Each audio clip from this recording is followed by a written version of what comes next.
Sobat belajar ekonomi, dewasa ini dapat dikatakan bahwa tidak ada negara di dunia ini yang mampu memisahkan dirinya dengan negara lain, terutama dalam memenuhi seluruh kebutuhannya.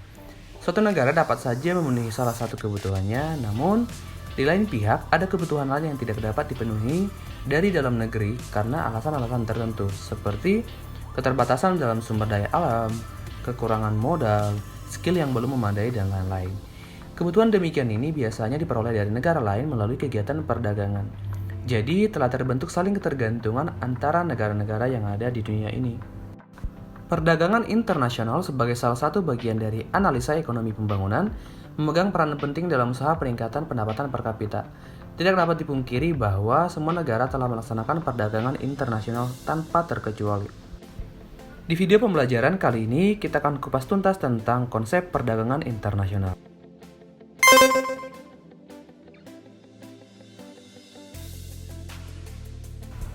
Adapun submateri yang bakal kita bahas di video kali ini adalah 1.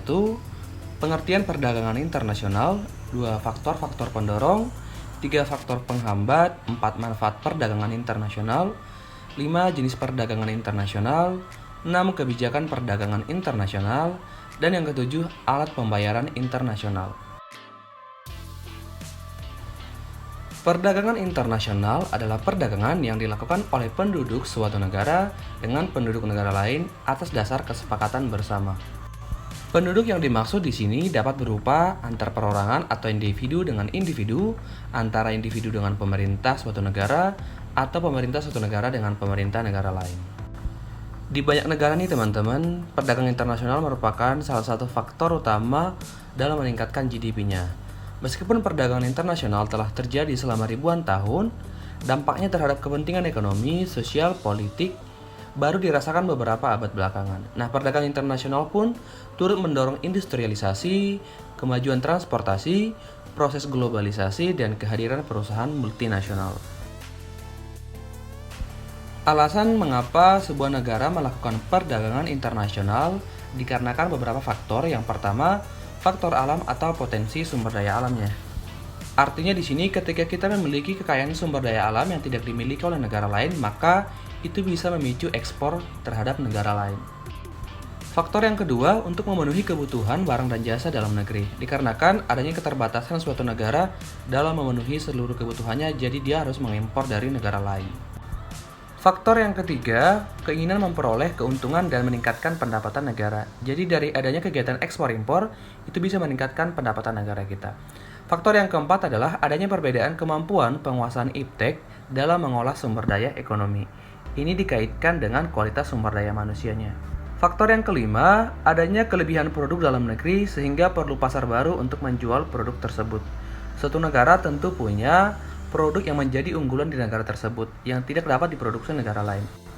Faktor yang keenam, adanya perbedaan keadaan seperti sumber daya alam, iklim, tenaga kerja, budaya, dan jumlah penduduk yang menyebabkan adanya perbedaan hasil produksi dan adanya keterbatasan produksi. Faktor yang ketujuh, adanya kesamaan selera terhadap suatu barang. Faktor yang kedelapan, keinginan membuka kerjasama, hubungan politik, dan dukungan dari negara lain. Terjadinya era globalisasi sehingga tidak satu negara pun di dunia dapat hidup sendiri. Nah, itu tadi dia faktor-faktor yang menyebabkan kenapa terjadi perdagangan internasional. Selain faktor pendorong, ada juga faktor penghambat kenapa perdagangan internasional sulit terjadi. Yang pertama, adanya perbedaan mata uang antara negara. Misalnya, Indonesia melakukan kegiatan ekspor-impor dengan Filipina yang mana mata uang negara Filipina adalah peso. Sehingga dalam hal ini perlu ada sebuah mata uang internasional yang dijadikan sebagai valuta asing ataupun alat pembayaran internasionalnya. Faktor yang kedua adalah kualitas sumber daya yang rendah. Sumber daya manusia yang rendah bisa membuat kualitas hasil produksi akan rendah pula. Suatu negara yang memiliki kualitas barang yang rendah akan sulit bersaing dengan barang-barang yang dihasilkan oleh negara lain yang kualitasnya lebih baik. Ketiga, pembayaran antar negara sulit dan beresiko. Nah, pada saat melakukan kegiatan perdagangan internasional, negara pengimpor biasanya akan mengalami kesulitan dalam hal pembayaran. Apabila pembayarannya dilakukan dengan secara langsung, biasanya akan mengalami kesulitan dan beresiko. Nah, selain yang udah saya jelaskan tadi nih, mungkin ada juga situasi politik yang tidak kondusif dalam sebuah negara atau adanya kebijakan sebuah negara untuk tidak berdagang dengan negara lain yang kita sebut dengan istilah embargo. Kemudian ada juga masalah peperangan ya, atau ada konflik antara negara A dengan negara B. Adanya perdagangan internasional tentu memberikan manfaat yang sangat banyak. Nah, di bawah ini ada 8 manfaat dari kita melakukan perdagangan dengan negara lain. 1. Dapat memperoleh barang atau jasa yang tidak dihasilkan sendiri karena adanya perbedaan sumber daya alam, kemampuan sumber daya manusia, teknologi, dan sebagainya. Manfaat yang kedua, dapat memperluas pasar untuk tujuan menambah keuntungan dari adanya spesialisasi. Yang ketiga, memungkinkan transfer teknologi modern untuk memahami teknik produksi yang lebih efisien dan modern dalam hal manajemen. 4. Dapat mempercepat pertumbuhan ekonomi sebuah negara. Yang kelima, menambah devisa dari hasil ekspor. Jadi devisa ini boleh berupa valuta asing, boleh berupa emas, atau surat-surat berharga lainnya. Yang keenam, perdagangan internasional dapat membuka lapangan pekerjaan di sebuah negara dengan tadi adanya transfer ya tenaga kerja. Yang ketujuh, menjalin persahabatan dengan negara lain. Jadi sebuah negara biasanya tidak dapat berdiri sendiri, harus menjalin persahabatan dengan negara lain. Manfaat yang terakhir, meningkatkan penyebaran sumber daya alam sebuah negara. Misalnya Singapura itu terkenal dengan negara industri dan tidak punya cukup sumber daya alam. Maka Indonesia akan melakukan kerjasama dalam bentuk ekspor-impor sumber daya alam. Perdagangan internasional yang kita kenal itu banyak kayak jenisnya, nggak cuma ekspor-impor. Nah, di sini ada 8 jenis dari perdagangan internasional. Yang pertama tentunya ada ekspor. Ekspor itu kegiatan menjual barang ke luar negeri. Yang kedua sebaliknya yaitu impor, yaitu kegiatan membeli barang dari luar negeri. Yang ketiga, yang dulu pernah dilakukan sebelum mengenal istilah uang, yaitu ada sistem barter, yaitu transaksi dengan saling menukarkan barang dengan barang. Yang keempat, ada konsiansi atau consignment. Dalam lingkup internasional, barang-barang yang dijual dititipkan di pasar internasional dulu, menunggu adanya pembeli. Penjualannya dapat dilakukan melalui pasar bebas atau bursa dagang dengan cara dilelang. Jenis yang kelima, ada package deal. Nah, sistem ini dilakukan dengan cara membuat perjanjian dagang atau trade agreement dengan suatu negara. Isi perjanjian tersebut berupa ketetapan jumlah barang yang akan diekspor ke negara lain atau diimpor ke negara tertentu. Yang keenam, ada border crossing. Border crossing adalah perdagangan yang terjadi di negara yang saling berbatasan dengan berdasarkan perjanjian tertentu. Jenis yang ketujuh, ada sea border crossing. Perdagangan antara negara yang melewati lintas batas laut. Sistem ini dilakukan oleh negara yang memiliki batas negara berupa laut dan dilakukan berdasarkan persetujuan dan ketentuan yang berlaku. Jenis yang terakhir, overland border crossing. Nah, overland border crossing merupakan perdagangan antar negara yang melewati lintas batas darat. Sistem ini dilakukan oleh negara yang memiliki batas negara berupa daratan dan dilakukan berdasarkan persetujuan yang berlaku. Gimana nih sobat semuanya? Udah pada tahu ya jenis-jenis perdagangan itu apa aja selain ekspor-impor? Untuk mendukung kelancaran perdagangan internasional, maka ada beberapa kebijakan yang harus dilakukan supaya tidak terjadi konflik. Berikut ini kebijakannya. 1. Kebijakan perdagangan bebas atau yang kita sebut dengan politik free trade. Nah, ini adalah kebijakan yang tidak melarang bagi siapapun dalam melakukan perdagangan bebas ke negara lain. Yang kedua, ada kebijakan tarif perdagangan dan bea cukai. Pada saat kita menjalankan perdagangan internasional ke negara lain, tentu saja ada wajib bea masuk. Nah, produksi barang ekspor impor akan mendapat jaminan keamanan dengan cara kebijakan tersebut. Ketika suatu negara telah mendapat izin masuk dengan bea cukai, maka barang tersebut sudah sah menjadi barang legal. Kebijakan yang ketiga, ada kebijakan premi. Nah, premi itu kata lainnya bonus ya. Jadi sebuah bonus atau sebuah premi bakal diberikan kepada produsen yang telah berhasil mencapai target penjualan dari suatu negara. Kebijakan yang keempat adalah kuota. Nah, kuota itu adalah pembatasan jumlah ekspor maupun impor ke dalam negeri. Hal ini dimaksudkan agar komoditas yang keluar ataupun masuk ke dalam negeri itu lebih seimbang dan tertata. Contohnya kentang, beras organik, kayu gaharu, bawang merah, produk baja dan besi, skrap besi, dan sebagainya. Kebijakan yang kelima adalah perdagangan autarki. Kebijakan politik autarki adalah kebijakan perdagangan yang mengutamakan untuk mencegah kontrol yang dilakukan oleh negara lain. Maka dapat dikatakan bahwa kebijakan perdagangan tersebut sangat kontradiktif dengan politik free trade atau perdagangan bebas. Hal ini terjadi karena pengaruh dari perdagangan internasional yang mengharuskan tunduk terhadap keyakinan sendiri dengan memperhatikan masalah situasi ekonomi, politik, dan militer. Yang keenam ada kebijakan impor ke dalam negeri. Kebijakan ini lebih menitikberatkan kepada larangan impor ya. Negara tidak memperbolehkan menjalankan impor demi melangsungkan perdagangan dengan suatu alasan. Yang ketujuh ada kebijakan subsidi. Subsidi adalah pembatasan oleh pemerintah demi menutupi harga barang produksi. Dampak dari kebijakan ini adalah harga barang akan stabil atau tetap, tidak naik dan tidak turun. Nah, selain itu, produksi barang impor dalam negeri akan mengalami peningkatan. Kebijakan yang kedelapan, kebijakan dalam larangan pembatasan impor dan ekspor. Nah, secara umum, sebuah negara tidak sepakat dengan penjualan produk dari negara tertentu, karena suatu negara tidak memerlukan produk tersebut. Sehingga, pemerintah mengeluarkan kebijakan larangan ekspor. Kebijakan larangan ekspor ini telah dijalankan sejak lama. Dengan demikian, proses perdagangan menjadi cukup lancar.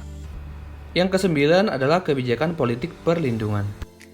Kebijakan ini lebih kita kenal dengan istilah proteksi atau protection. Kebijakan ini secara langsung dijalankan demi melindungi usaha-usaha yang ada di dalam negeri. Perlindungan ini dimaksudkan demi memperluas lapangan pekerjaan. Selain itu, juga bertujuan untuk menjadikan produksi dalam negeri lebih optimal. 10. Politik dumping. Politik dumping adalah politik yang dilakukan dengan cara menjual barang di luar negeri lebih murah harganya daripada di dalam negeri. Ini pernah dilakukan oleh negara Jepang. Untuk mendukung kelancaran kegiatan perdagangan internasional, maka ada alat pembayaran yang dijadikan sebagai sarana untuk melakukan transaksi. Yang pertama ada kontan atau tunai atau kita sebut juga dengan istilah full bodied money. Nah, pembayaran ini dilakukan dengan cara menggunakan uang fisik secara langsung. Artinya, pembayaran menyerahkan uang saat terjadi pembelian barang. Pembayaran jenis ini biasanya dilakukan oleh turis, jemaah haji, tenaga kerja yang bekerja di luar negeri, dan sebagainya. Alat yang kedua ada telegraphic transfer atau cable order. Nah, pembayaran ini dilakukan dengan cara menggunakan cek diteruskan oleh telegram. Biasanya cara ini dilakukan oleh bank di dalam negeri kepada pelanggan yang ada di luar negeri. Untuk dapat melakukan pembayaran dengan cara ini, sumber dana yang digunakan oleh bank adalah sumber dana dari rekening si pembayar. Yang ketiga ada wesel atau bill of exchange. Nah, wesel sendiri adalah sebuah surat perintah yang dibuat oleh orang yang memberi kredit kepada kita dan diperuntukkan kepada debitur untuk membayarkan sejumlah uang pada tanggal tertentu sebagaimana disebutkan namanya. Yang keempat ada letter of credit atau credit reimburse. Letter of credit merupakan perjanjian yang diterbitkan oleh bank atau issuing atau opening bank yang bertindak atas permintaan nasabahnya untuk melakukan pembayaran atas dokumen ekspor-impor yang dikirimkan oleh penerima letter of credit. Yang kelima ada cek. Cek adalah surat perintah tidak bersyarat oleh penerbit kepada bank yang memelihara rekening giro penerbit untuk membayarkan sejumlah uang tertentu kepada pemegang atau pembawanya. Jadi, sistem pembayaran ini adalah menggunakan selembar cek yang berisi saldo dengan uang yang disepakati di dalamnya. 6. Emas atau gold. Pembayaran dengan emas dilakukan dengan menentukan berapa nilai suatu barang terhadap emas. Baru kemudian dibayar sesuai dengan harga emas dari barang tersebut. Sistem ini dilakukan untuk menjaga nilai dari harga suatu barang supaya tidak rusak oleh inflasi.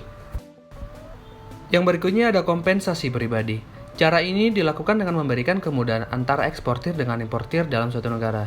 Contohnya, Anissa orang Indonesia mengekspor barang senilai $1.000 atau 13 juta rupiah kepada Michael di Amerika. Nah, teman si Anissa bernama Ali menjual barang kepada Robert orang Amerika senilai 13 juta atau setara dengan $1.000. Nah, pembayaran dapat dilakukan cara Anissa membayar kepada Ali senilai 13 juta dan Robert membayar kepada Michael senilai $1.000. Berikutnya adalah cryptocurrency. Nah, di era serba canggih seperti ini, semakin banyak pula pebisnis yang berinvestasi di mata uang digital. Pembayaran transaksi umumnya menggunakan cryptocurrency seperti Bitcoin. Kelebihan uang digital ini adalah tidak perlunya konversi mata uang yang umumnya menimbulkan biaya selisih kurs. Buat yang belum tahu Bitcoin, jadi Bitcoin merupakan sistem mata uang digital cryptocurrency global yang dikenal juga dengan uang virtual ataupun aset kripto. Bitcoin adalah uang elektronik yang dapat digunakan untuk investasi di masa depan. Bitcoin pertama sekali ditemukan oleh Satoshi Nakamoto, orang Jepang pada tahun 2009. Next ada escrow account. Nah, escrow account merupakan akun bersama yang dibuka oleh penjual dan pembeli. Rekening bersama ini memiliki sistem pembayaran di mana pihak pembeli menyetorkan uangnya di rekening tersebut. Setelah barang diterima, pihak penjual bisa mengambil uang di rekening tersebut. Alat pembayaran yang terakhir adalah valuta asing atau falas. Jadi, falas merupakan alat pembayaran internasional yang diterima oleh setiap negara. Biasanya, valuta asing itu berbentuk dolar Amerika sama pound sterling dan sebagainya. Sedangkan rupiah tidak termasuk valuta asing. Oke, itu tadi penjelasan mengenai perdagangan internasional di bagian yang pertama ini. Semoga kalian paham dan sampai jumpa di video pembelajaran selanjutnya. Bye-bye.